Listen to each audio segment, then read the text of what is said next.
Non, sans raison. Ismoun bidouni sabab. Porcelaine de Limoges. Limoges, c'est une ville qui se trouve pas loin de Bordeaux. Entre Paris et Bordeaux. Entre Paris et Bordeaux. Et je me retrouve sur un stand où il y a de la porcelaine de Limoges. C'est vrai, j'ai eu l'occasion d'être dans des brocantes ici à Paris. Souvent, quand on a quelque chose en porcelaine, on essaye de voir derrière si c'est la porcelaine de Limoges ou pas. Et là, c'est toujours la porcelaine de Limoges, mais dans une nouvelle collection pour des produits qui vont être vendus en 2024-2025. Voilà. On trouve des bols, des assiettes qui sont dorées à leur fin 24 carats. Voilà, il y a les tasses de café, expresso, café au lait, café crème, des verres ici, là, avec des couleurs très bien faites. Voilà, là c'est comme si de l'ananas, non, pas spécialement. Voilà, et bien tout ça c'est du porcelaine de Limoges. Voilà. Voilà, le stand il est assez large et voilà. Et je viendrai vers la personne qui travaille dans cette unité de production, qui va me donner quelques explications sur l'histoire du porcelaine de Limoges et éventuellement les marchés dans le monde entier qui s'intéressent à ces produits-là. Oui, bonjour madame. Voilà, il faut reconnaître que la France elle est connue par une industrie du cristal, porcelaine, l'aviation, l'armement, etc. Mais là, vous êtes dans le domaine que la ville de Limoges elle est bien connue dans le monde entier. Alors, est-ce que vous pouvez Tout à fait, bonjour, bienvenue à la maison Non Sans Raison, au salon Maison Objet à Paris.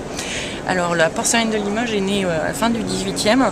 On a découvert en fait du kaolin vers Saint-Thirier-la-Perche exactement, entre Saint-Thirier et Coussac-Bonneval. Et donc on a trouvé cette matière qu'on cherchait depuis longtemps. Et à partir de là, on a pu commencer à créer les premières pâtes et ensuite faire des produits finis de l'assiette blanche. Cette assiette blanche, elle est constituée de fesse-pâte, de quartz et de kaolin. Toutes les trois ont une composition qui permet de réaliser cette assiette blanche avec une brillance et un blanc typique, spécifique à Limoges. C'est pour produire une assiette, alors il y a différentes étapes. Donc on commence par cette matière blanche qu'on transforme en boudin et qu'ensuite on va pouvoir préparer grâce à soit par pressage isostatique automatique aujourd'hui dans l'ère plus industrielle, ou à l'époque plus artisanale qu'on utilise toujours, manuel, en faisant du coulage grâce à des moules qu'on réalise. On fait d'abord un modèle, puis le moule, et ensuite on coule cette pâte dans le moule. Et le moule il est à base de quel matériau s'il vous plaît? Alors il y a plusieurs principes. Pardon, ça gêne peut-être. On fait une pause. Nous souhaitons une agréable journée et une bonne visite. Dear visitors, we are happy to welcome you at Maison Objet. We wish you a pleasant day and great visit. Voilà, revenons à notre discours.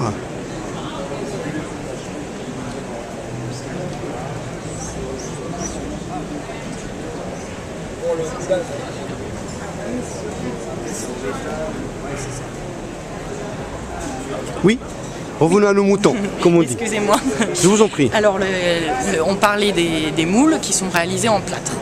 Et donc ces moules, on coule la pâte dedans. Donc le moule, il a la forme à l'intérieur d'une tasse, d'une assiette, enfin tout un tas de produits qu'on souhaite réaliser. Donc on le coule. Ensuite, après l'avoir laissé sécher, on le démoule et on laisse encore sécher cette pièce. Ensuite, on retravaille délicatement pour pouvoir qu'elle soit parfaite. Ensuite, elle va cuire et on va avoir une pièce qui va sortir en dégourdi. On la cuit à peu près à 1000 degrés. Et après ce dégourdi, on va on va l'émailler en blanc pour qu'elle ait cet émail blanc brillant. Donc on va la passer dans un bain, dans un grand bac d'émail. On va la passer avec des gestes très délicats parce que c'est un état où la matière est très très fragile. C'est décisif. Souvent on dit biscuit. Ah. On dit ça parce que oui, c'est très friable. À cet état-là, elle est encore très très délicate. Donc on la passe dans ce dans ce bac et ensuite on va la laisser recuire. On va la recuire à haute température, 1380 degrés à peu près. Et là, à la sortie du four, on va avoir une pièce finie, émaillée, blanche, comme on peut retrouver ici en blanc les assiettes. Ensuite, on va la décorer. La décorer avec... Il y a différentes techniques de décoration. On a du décor au pistolet, à l'émail coloré. On a de la sérigraphie. On peut également faire du pain-main, des filets avec différentes couleurs, différents pigments, aussi des métaux précieux. Une fois que cette pose va être réalisée, on va recuire le décor dans les fours. Et la cuisson, là, la température dépend du type de couleur de chromo, ou si c'est de la sérigraphie, ou si c'est du pain-main, on va avoir différentes températures selon ce qu'on souhaite réaliser. Et là, on a enfin un nouveau produit fini qui, cette fois, est décoré. Après l'assiette blanche, on a l'assiette décorée. Et vos clients, ils sont 100% français ou c'est à l'international? Nous sommes distribués dans une trentaine de pays. D'accord. Et le Moyen-Orient, il se situe comment?